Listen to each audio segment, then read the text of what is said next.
We resume our discussion about the remarkable lessons of Rav Pam regarding character. Today's class, like always, is Lil Nishus Rachalev Chaim Tzvi Aleh Shalom.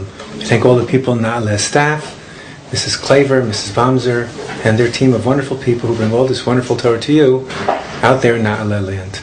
A quick reminder, Rav Pam was the esteemed Rosh Yeshiva of Torah Vodaas. He passed away Chav Ches Menachem Av Tafshin Samach Aleph.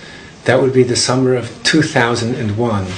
He was nicknamed the Chafetz Chaim of America, a name that was given to him because of his remarkable character, his kindness, his being so well versed in all of aspects of halacha. Everyone went to him for advice, and everybody felt the advice that he was giving them was something that was tailor-made for them. He never insisted upon his advice, but everyone understood this is the right path for me to follow. We're going to continue our lessons, and now it's something we've discussed before, but it's worth resuming, and that is his perspective on matters crucial to life. One of them was, as one of his grandsons related, and my source for this is the nice biography written by Rabbi Shimon Finkelman about Rav Pam. One grandson said that his grandfather, Rav Pam, was very particular never to say a kitrug, something which would be condemning toward the Jewish people. And if ever he would hear someone say something which was critical of the Jewish people, he was quick to come to the defense and find something meritorious to say about the Jewish people. He always came to the defense of Klal Yisrael. One of his sons related about his father that he would never speak about the good old days, how things used to be. He felt if he'd speak to American kids about how great things were in Europe, the days when everybody was steeped in Yiras Shamayim, fear of heaven, involved in learning, then it would be somewhat, first of all, of an indictment on the Jewish people in America, but also it would give them hopes that they could never fulfill. And this is reminiscent to me that Rav Aaron Kotler, the great gadol of American Jewry, when he came to America and he'd come from such a rich history of being the Rosh Yeshiva in Kletsk and Slutsk and the primary disciple in Slobodka, and when he came to America to begin the Lakewood Yeshiva, he never ever once related about the times in Europe. Because now is a new time. There was nothing to be gained by talking about how things were in the past. We have to build the present in order to build the future.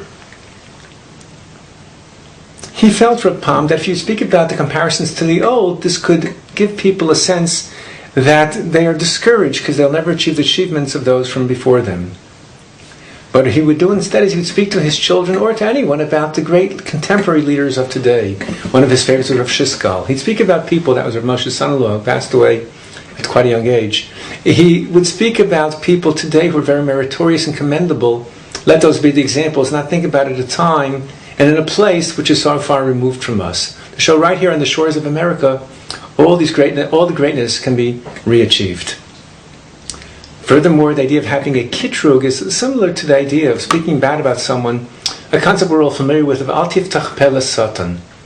That is something which is condemning, which is critical.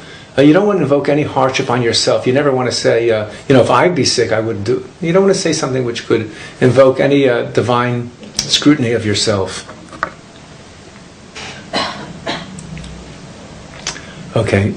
We all are familiar with the rabbinic expression, you shouldn't let a blessing of anyone be considered insignificant in your eyes.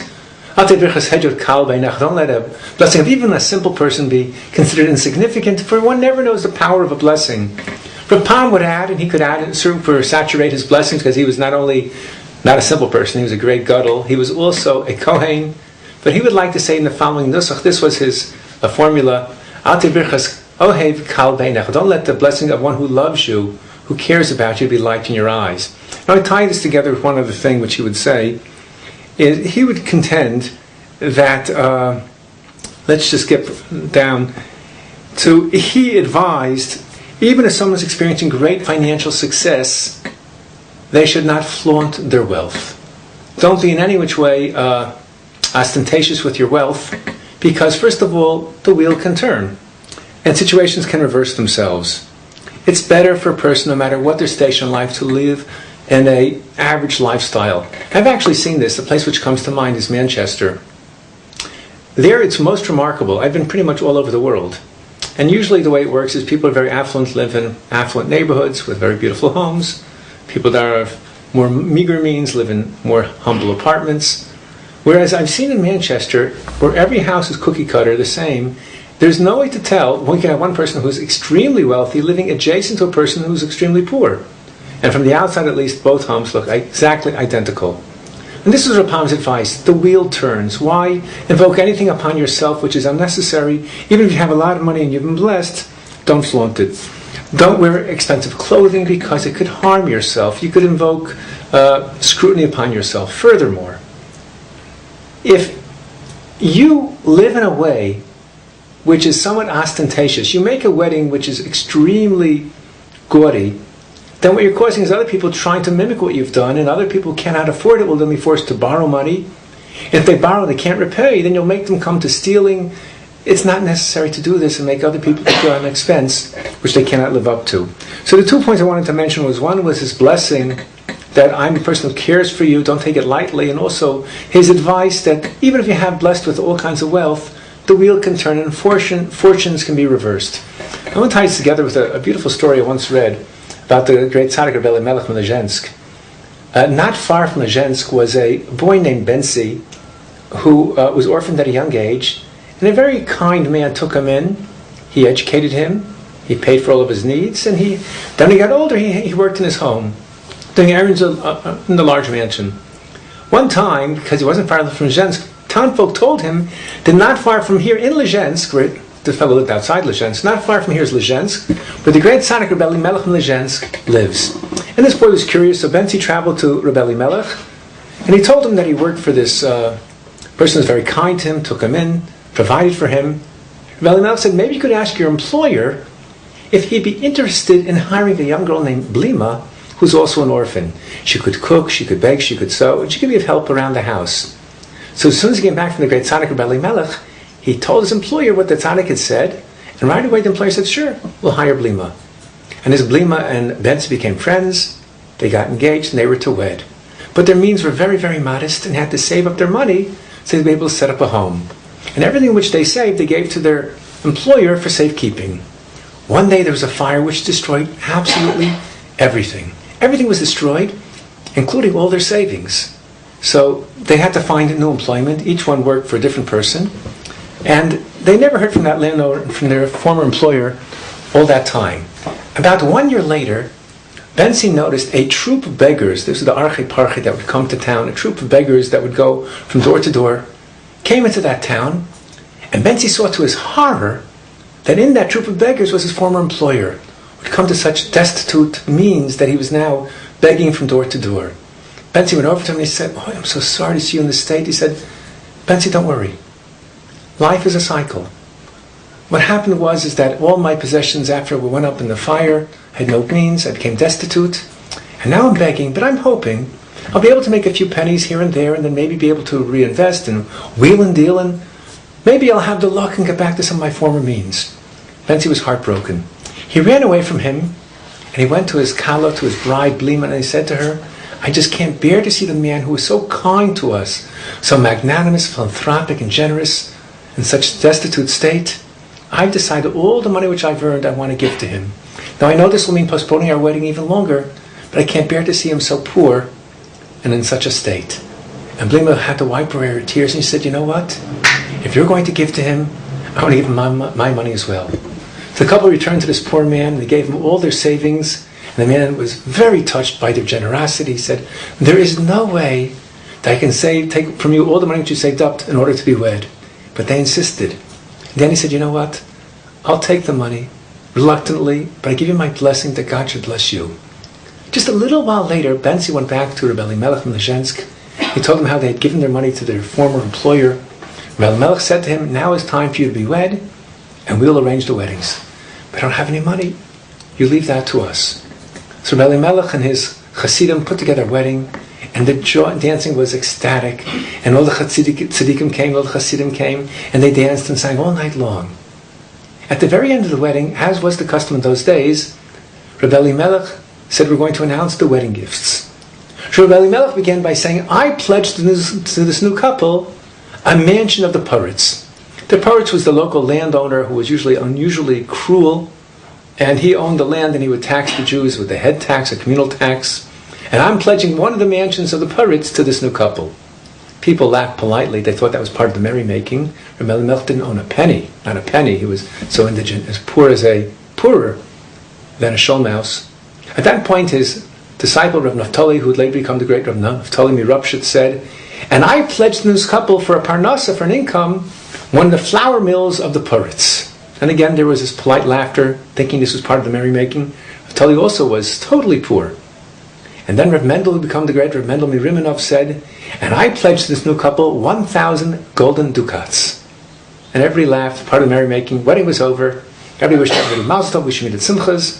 And this new couple, Blima and Bensi, walked to their home, which was a hut, a rickety hovel out there in the woods. As they were approaching their hut in the woods, they heard screaming from afar. They drew close and they saw a fellow who was sinking in a pond of quicksand. Right away, Bensi took off his jacket from the wedding. He ripped it to shreds. He formed it into a rope. And Bensi and Blima, they threw it out to him. And they pulled this person out who was sinking up to his neck from the quicksand. The person who was sinking was none other than the son of the Puritz. He had become inebriated, went out for a ride on his horse.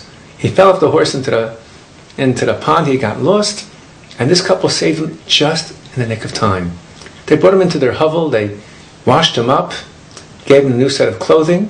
It was now almost dawn, and they helped him out of the forest. They walked him all the way to the state of the father of the Puritz. Needless to say, Mr. and Mrs. Puritz were up all night long, worried sick regarding the plight of their son.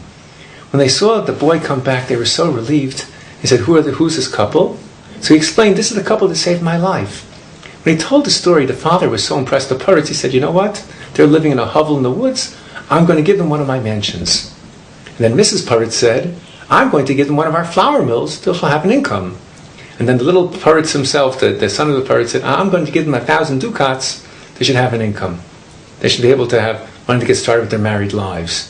So don't take a blessing from anyone's light in your eyes, or certainly as Rapam said, don't take the blessing of someone who loves you, should be light in your eyes. The wheel turns, and it was so little for them, it can always turn. Just like for that person, I'm sure with that merit of that blessing, he attained his former wealth.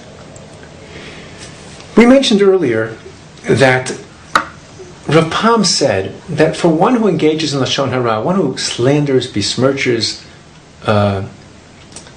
speaks evil, the solution is not to learn just the laws of Shmirat HaLashon, of guarding your tongue. He called that dealing with the symptoms, but not with the disease itself.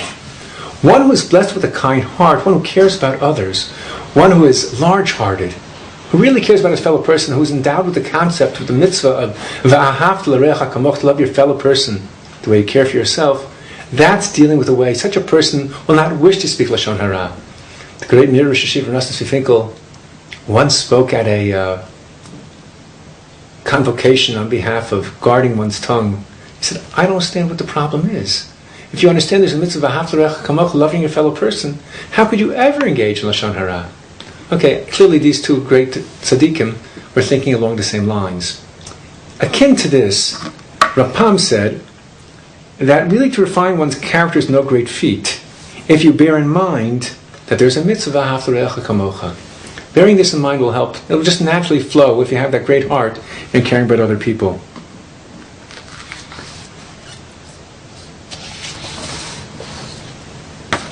We mentioned before that Rapam was against someone who had even endowed with wealth to use that wealth in extravagant means.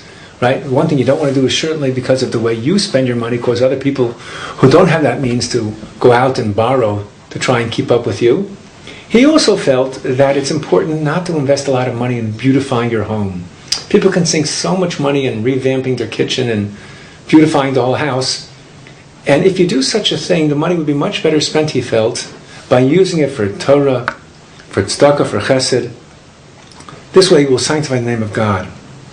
Better yet, you have to understand that if God gives you a lot of money, you are only the custodian, trustee of the money. On more than one occasion through Na'aleh, we've spoken about this Jewish concept, which is clearly fundamental to a Jewish perspective. We don't own the money, and this is a hard concept to comprehend. Because if you work hard for the money, then naturally you think, this is my money, I can do with it as you please. Not precisely. God has endowed you with this money, but you are the trustee of their money, not the owner of the money.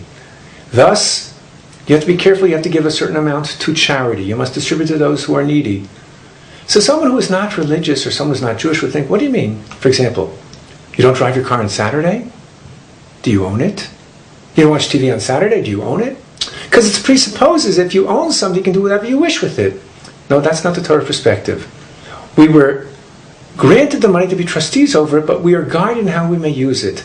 It's our money, but there are rules which God has stipulated because we are only trustees and proprietors over the money. The same thing would be applicable to the body. It is our body. But the line is that you can commit an abortion because it's my body, I do what I wish with it, is incorrect. You cannot commit suicide, you cannot mangle the body, you cannot scrape the body, you can't do anything which will harm the body because you're a trustee to guard the body. It's endowed to you, and you have to look after it with more than just safekeeping to maintain it in perfect health. Okay, Rav Pam would speak about the concept. There's Chazal which say, the rabbis have taught that the Jewish people complained, things weren't going the way they wished, and God cried out, look, and the Medrash says, look what my children are complaining about. Rav Pam said that this line, this refrain, look what my children are complaining about, resounds in his ears, reverberates in his ears all the time, even every day. Look what my children are complaining about. And he gave a few examples which are very pertinent. When a couple gets married, and you have two families, term in Yiddish, mechutanim, even in Hebrew, where you have two families which have no correlation whatsoever other than the fact that one son is marrying the other daughter, and now they have to, two different families, get along. They're mechutanim. And naturally, at a wedding, there's all kinds. There's one family has one tradition, another family has a different tradition. They have different ideas how to do things. So they complain, look at the other people, the other side wants to do it this way, and they expect this. Rav Pam felt this was petty. Look what my children are complaining about. Thank God the couple is getting married. What are you worried about? The most important thing is to give in to the other side. Don't complain about things which are really not significant. You marry off a child, bear in mind, he would say. And one more thing I should mention. I asked for Shmuel Kamenetsky, the favorite gadol of America, the Rosh Yeshiva, the Philadelphia Yeshiva. I asked him, what is preferable? As some have the custom that parents march their child down to the chuppah, and other people have the custom that the fathers marry the son down, and the mothers march the daughter down. I hope I used the right word. One more time. What is the preferred custom? That the parents should march their child down to the chuppah? Or is it preferable that the fathers march down the son, and the mothers march down the kala? So I asked Shmuel Kamenetsky, he said he has married off 12 children. 6 he did one way, 6 he did the other way. And I knew right away what his criterion would be. I said, why is that? He said, 6 times the other mechutanim wanted to do it one way, and the other 6 times mechutanim wanted to do it a different way. He bent himself to whatever the others wanted. And we're talking about the great gadol Shmuel Kamenetsky, but he understood so well. No one is surprised of Shmuel, the son of Rav Yaakov, that the most important thing to do is what the other people want. Look what my children are crying about. Something that's so insignificant. And Rav Pam would also decry the fact that people get so excited and worked up about a wedding. It's only a couple of hours. And people get so worked up for... True, you put a lot of money into it, and you put a lot of dreams into it. But you have to have a perspective. Not look at my children complaining about. People asked Rav Pam, particularly when he was older, and when he was ill, and then when he had all three at once. He was very old, he wasn't well, and he was an Avel, and every single night he would go to a wedding of one of his students or someone who invited him. He said, how could the Rosh Yeshiva each and every night go out to a wedding? It's so much trouble, and you're an Avel, you're a mourner. You can only stay there for a very short time. Rav Pam gave his classic answer. For me, it's every night. For the Chassan and Kala, it's once in a lifetime. That's the perspective of one who cares about someone else. Okay, there was a wife of a Kollel member in Torah Vodaas whose doctor had issued her very dire predictions about the fate of her baby in the womb. And they went to Rav Pam. The doctor was clearly advocating that they should abort. They went to Rav Pam, and Rav Pam quoted the Talmud's derivation on the verse, V'rapo yerape, that a doctor may heal. So the Gemara darshans, Nitner shus l'rofei l'rapos, a doctor has the authority to heal, but he said the doctor does not have the authority to say a situation is hopeless. That's beyond his realm. Here I might quote the expression I heard from Rabbi Yisrael Glustein, what he calls the nivel peh of doctors, the inappropriate, the foul talk of doctors who will say, if you don't do this, the baby will die. If you don't do this, you'll never live. The way a Jew talks is, you never say someone's time is up, that they have a week to live, their situation is hopeless. You say they need rachmim merubim, they need compassion, we need to pray on their behalf. This is the way Jews are supposed to speak. There's no question Rav Pam, who launched a crusade about speaking b'lashon nikiyah in a refined way, would certainly be opposed to people who would speak in a way that is so coarse that they're talking as if they have the wherewithal to tell you when life is going to be over. That's in the realm of God Himself. Okay, with this we conclude this section on the perspectives of Rav Pam, to be resumed Be'ezer Hashem.